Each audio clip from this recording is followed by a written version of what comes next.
Nemo Radio is on the air. A, B, C. A, always, B, C, closing. Always be closing. Always be closing. Surely you can't be serious. I am serious. And don't call me Shirley. Put that coffee down. Coffee's for closers only. Come after me! I'm a man! I'm 40! Hey, it's John Nemo. Welcome back to another episode of Nemo Radio. I am here today to tell you why you need to watch more Netflix and work less. Bet you didn't see that coming, right? This will probably be my most downloaded episode ever because I'm telling everyone to stop working and just watch TV and binge Netflix. But here's the key thing. It's so interesting to me. This will probably not surprise you, and you probably do the same thing if you're an entrepreneur, a small business owner, a coach, or a consultant. I love kind of reading about startups and small businesses and entrepreneurs and kind of the hero's journey and behind the scenes about, famous businesses and how they got their start and what it was really like under the hood. And two of these recent series that my wife and I watched, one was called We Crashed, and it was about the WeWork story. If you know WeWork, it's on Apple TV Plus, and WeWork is a famous example. They were basically an office co-op or like shared workspace. Like they would go into a building and rent a floor and then put in a bunch of desks, and then people individually would come in and rent office space. So they're basically subleasing office space in, commercial buildings. And very simple, kind of boring, bland business model. And WeWork scaled all the way up to a valuation of $47 billion and then completely crashed and burned. And it was just this insane goofball story. Phenomenal series on Apple TV Plus, highly recommended. And then the other one I watched was on Hulu, right? Because I don't limit myself to not working and watching just one streaming service like Apple TV Plus or Netflix. I was also watching a series on Hulu that was recommended, and it was about Theranos. And if you remember Theranos, that was Elizabeth Holmes and that startup where the whole concept with Theranos was, hey, from a single drop of blood, a tiny little pinprick that doesn't even hurt your finger, we can do all these tests and determine, if you have this disease or that disease, and instantly, beam feedback around the world from these little machines that basically look like iPhones, right? And it's just this incredible tech, and Walgreens bought into it and put it in a bunch of Walgreens stores, and it turned out with Theranos, it was all a lie. It was all a lie. The tech never worked. She literally went in and tricked investors and faked tests and all these different things. And she was a billionaire, and they were a $1 billion company. And now I think Elizabeth Holmes, as of this recording, is going to trial to do jail time. All that to say, oh my gosh, right? What's amazing about these stories, you can listen to the podcast, get the books. I'm listening to the Theranos book. It's called Bad Blood. It's phenomenal. I listened to the WeWork book. I think it was called The Cult of We.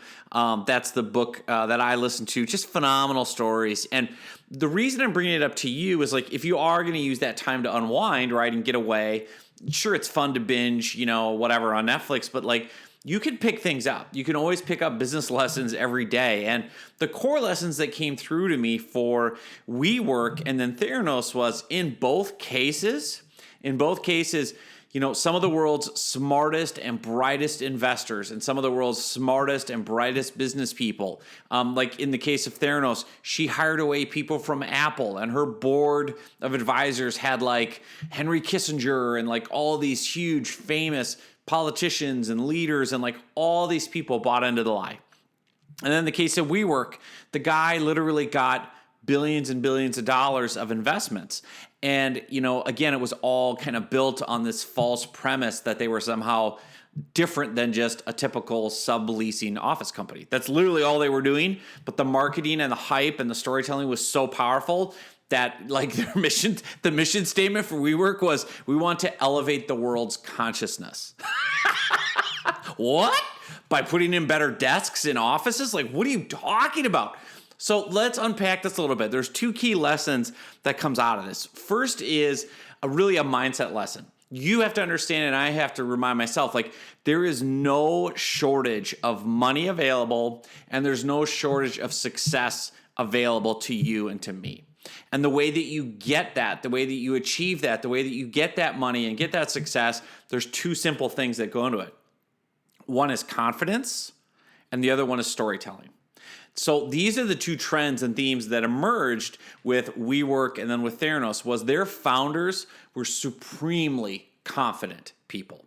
So even in the face of data that said otherwise, even in the face of people analyzing the numbers and looking at the black and white logical conclusions, the founders were so confident, people ignored it. They're like, well, I must be missing something. You're so confident that despite all these numbers telling my brain logically otherwise, you're telling me this is going to happen. Okay, here's $1 billion. Like literally, and this is not like some internet marketing scam of a guy on a Facebook ad in front of a Ferrari. These are like venture capital firms that are like the biggest and best in the business. This is like former Secretary of State and senators and Apple executives. Like they all bought into it because the founders were so confident. And there's a great quote from a book called The Magic of Thinking Big by David Schwartz. And he says, listen to this. This is it right here. Successful people are not supermen. Success does not require super intellect, nor is there anything mystical about success. And success isn't based on luck. He says, successful people are just ordinary folks who have developed belief in themselves and what they do. Let me repeat that. Successful people are just ordinary folks who have developed belief in themselves and what they do. And that was the one theme that you saw in these two series with Theranos and with WeWork, was the founder was so supremely confident, it didn't matter. So obviously you think of confidence with rejection, and you see that in both stories, right? With the founders trying to raise money, like rejection doesn't faze them.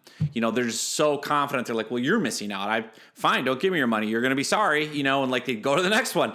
So there's that piece, but also just the supreme confidence in people gravitate toward that. Confidence is contagious, right? And you see this time and again. And one of the other lessons that really came through was people buy other people.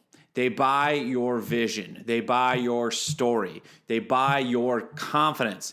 They buy your branding. They buy that you're cool. They buy that it feels good to work with you. Like they're buying you, especially if you're a personal brand. And oh, by the way, everyone is a personal brand. Like literally every person on this planet has a brand. It's your personal brand. What I'm trying to get across in my personal brand is I'm going to give you permission to be yourself and have fun and be goofy and, let your real personality come out, because I believe that that's your biggest advantage in the marketplace is you, right? Your unique personality, your unique backstory, sense of humor, communication style, all of that is what makes you different than the competition in an online world where everything's commoditized, everything you can search on Google. What makes you choose someone over a competitor? It's the person, right? It's feeling good about them. It's enjoying them, rapport, connection. We're still human beings at the end of the day. Anyway, that's my whole shtick. But so the confidence, they're buying you. They're buying the person. And even one of the investors in the WeWork story, I think his name is Masayoshi-san, or I can't remember his exact name. He's this billionaire, literally a billionaire guy from Japan, who gives WeWork $4.4 billion, right? $4.4 billion after like a 20-minute meeting. At 20 minutes, right? And so he gives the guy the money, and he basically, all of this guy's aides, all of Masayoshi-san's aides are like, don't do this. We've looked at the numbers. This is idiotic. Look at them on paper. On paper, all they are is subletting office space. There's no way this company is worth $40 billion. There's, look at their mission statement. It's ridiculous. Elevate the world's consciousness, blah, blah, blah, blah. And the guy's like, I'm going with my gut. I'm investing in this guy. I invest in founders, not in numbers, right? So I buy the person.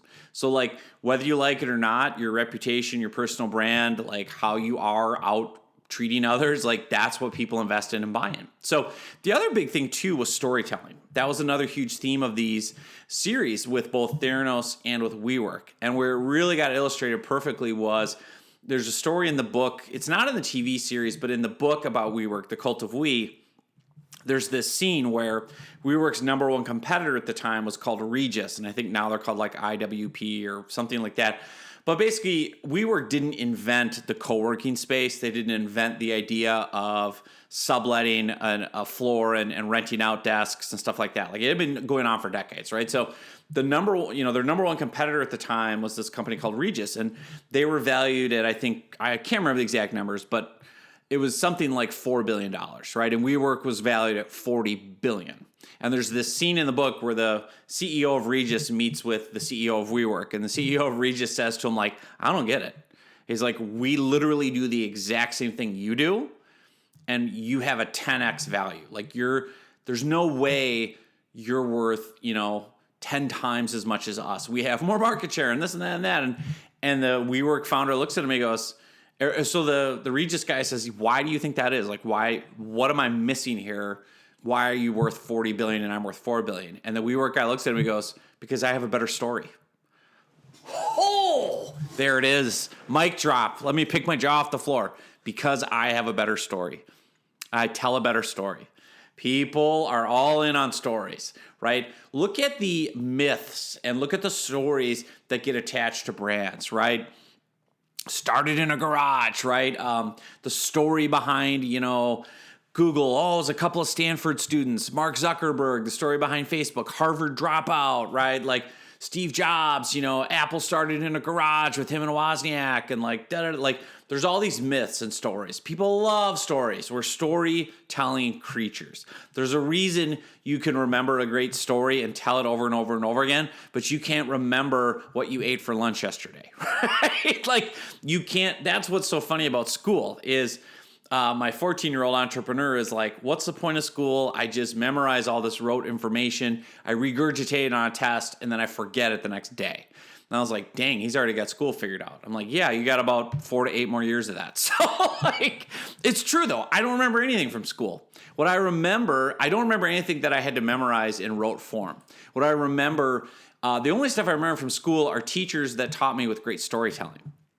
So, for example, I remember stories from 7th grade. I can't remember what the names of my classes were in 7th grade, but I can remember specific stories. So if I go back, I can remember a story in 7th grade for, I think it was social studies class. Our teacher brought in a Vietnam veteran to talk about Vietnam, and we were studying the Vietnam War. I don't remember all the facts about the Vietnam War, but I remember this veteran coming in and telling stories and being like, yeah, this is what it was like. I was in a platoon in the jungle, and our platoon got blown up, and I landed in a tree like 200 yards away and lived, and I have PTSD. And when I came back, people protesting the war peed on me, right? They urinated on me. They urinated on my bag at the airport. They spit on me. Like, they hated veterans. Like, all this crazy stuff. Like, and that was, by the way, the climate at the time of the war, right? There was protests and people were burning flags and get the troops out. And, I'm not getting to get here to be all political. It's just, I remember that stuff. Dude, that happened 30 years ago. Like, that story was told to me 30 years ago. I can remember sitting in the classroom, listening to this guy, just totally riveted. Like, oh my God, what a crazy story. Right? I remember other stories from school that illustrated key lessons. So I go on and on and on. But the point is storytelling. Right? So think about this in your own business. Like, let's flip it over to you and me so that we don't just sit there and watch TV and then like become zombies. Like, the key thing that I took out of this was inspiration with WeWork and Theranos, because it's like, dude, if these guys can become billionaires, both these founders became billionaires based on essentially what was faulty premise, lie, whatever, allegedly, right? I don't want to get sued, but like, they convinced people to go against logic. They convinced people to go against the data in front of them, the black and white numbers. They convinced people to ignore their trusted advisors, all because these founders were just supremely confident and told an incredible story.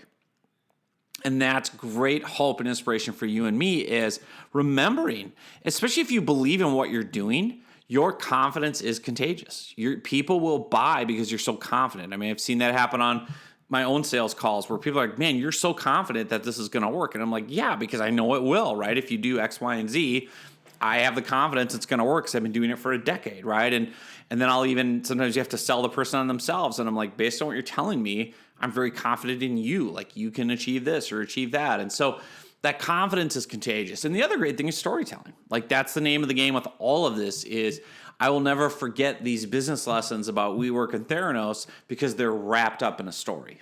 So how can you apply that every day to your business? Present your solutions as a story. So for example, I can go to a CPA or an accountant or a bookkeeper and say, hey, are you looking to generate leads on LinkedIn? The reason I ask is I've got a great story for you.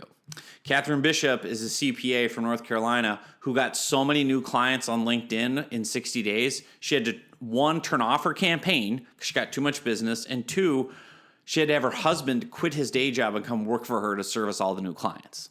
Like that's by the way, that's a story that's real. It's a case study, right? I literally helped Catherine Bishop with her LinkedIn profile and LinkedIn lead generation to the point where she got so many new clients in 60 days. She said to me, I had to turn off all the LinkedIn campaigns. I have too much business. I have too many leads. I can't return all the calls.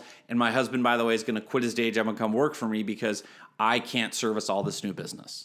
So that's a story that presents my solution. That's much more powerful than me saying, hey, Hypefest, I can help you get leads on LinkedIn and print money and blah, blah, blah, and 5-figure, 6-figure. Like, just tell a story because you'll remember it. And by the way, when I tell this story and have this case study, and I'll link to it in the show notes, you'll see Catherine Bishop and you'll see photos of her and you'll see she's a real person and you'll see the emails that she sent me where she says, like, I'm turning off my campaigns and my husband's quitting his job. So, like, it's a real story. You'll remember that and you'll be like, wow, that's incredible. Like, that story should, have you excited to go, wow, I didn't realize, the power of LinkedIn, it's life-changing. It's business-changing. It can really, honestly, for a small business owner, a coach, or consultant, it can change your whole life.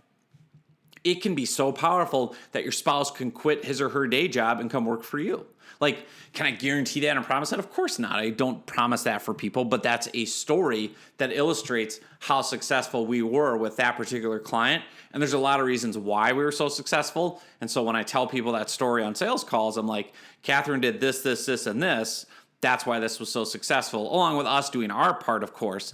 And that's why, I look for clients who have those same traits as her. So with all that said, I hope you found this useful. I really do encourage you in your downtime to watch on Apple TV Plus We Crashed and on Hulu. I can't remember the name of the show.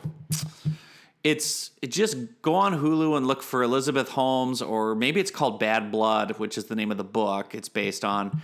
Or Theranos, and you'll find it. It's phenomenal. So hope that helps. Watch those shows, and if you do watch them, pay attention to the confidence of these founders and how that people just throw data and logic out the window because the founders are so confident, and also the stories, and see how they craft these incredible stories, these incredible narratives where it's just too good and people can't resist it, and they're like, that's such a compelling story. I want to be part of this. So there you go. I just gave you your homework. Go watch TV. So anyway, I will put a link to the Catherine Bishop story in the show notes if you want to see how I tell stories. And again, presenting your solution as a story is a really powerful way to do it. So thanks again for listening, and hope to see you soon on another episode.